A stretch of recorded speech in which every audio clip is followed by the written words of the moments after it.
Welcome to Web Handling. My name is Dave Roysum. I am super excited to continue our new series called War Stories. In this week's show, I share a story about how people may not hear bad news, even when it is told by three different independent experts. This one involved winding defects on a delicate nonwoven product. I know your time is precious, so let's get started. Recall that a war story is a memorable personal experience that we might learn from. We are guided by the saying that the smart person learns from their own mistakes, but the wise person learns from the mistakes of others. This story is about doctor shopping. That is a term where someone tries different doctors in hopes of finding one or more that can prescribe a painkiller that you like to abuse. It can also apply to finding a family doctor who won't pester you to quit smoking or exercise or lose weight. More broadly, it is about cognitive dissonance, where people will not hear bad news, even if it is soundly based on the laws of physics and shouted repeatedly into their ears by several different people, all saying the same thing.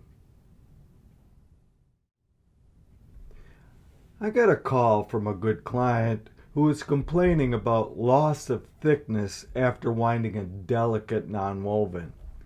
It was worse at the bottom of the roll, and thus the product was not just out of spec, it was also non-uniform depending on where in the wound roll the sample was measured.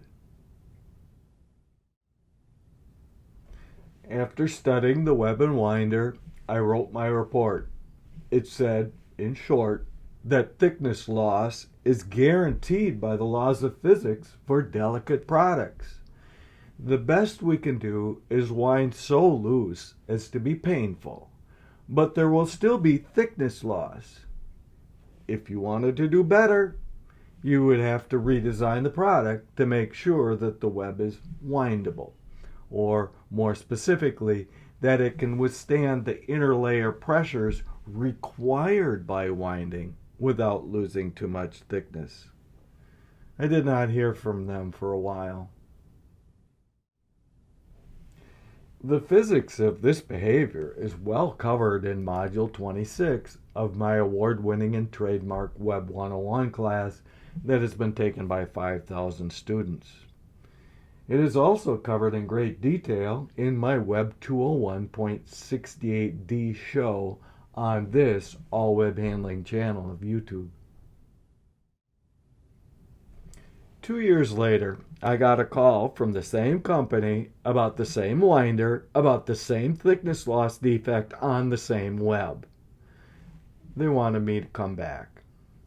I replied, but I was there 2 years ago on the same problem, and you have the report.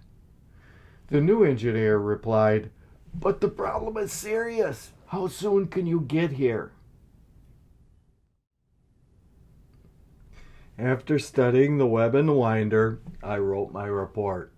It said in short that thickness loss is guaranteed by the laws of physics for delicate products. The best we can do is to wind so loose as to be painful, but there will still be thickness loss. If you want to do better, you would have to redesign the product to make sure that the web is windable, or more specifically, that it can withstand the inner layer pressures required by winding without losing too much thickness. I submitted my report and my bill for $5,000. A third call came a couple months later, but this time not to me, but rather to my competitor.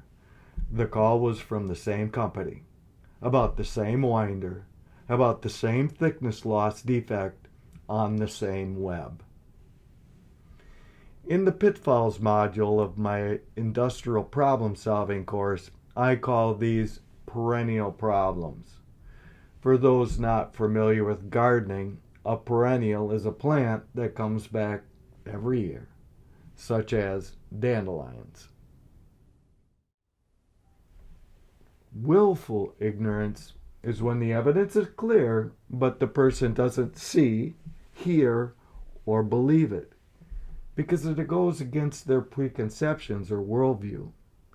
Instead, any evidence they do subscribe to is cherry-picked, of poor quality, or just made up, to avoid the painful process of thinking or thinking differently. In psychology, this is called cognitive dissonance. However, it is also possible that this is just a case of just plain old ignorance, where a person does not have the background to evaluate the situation.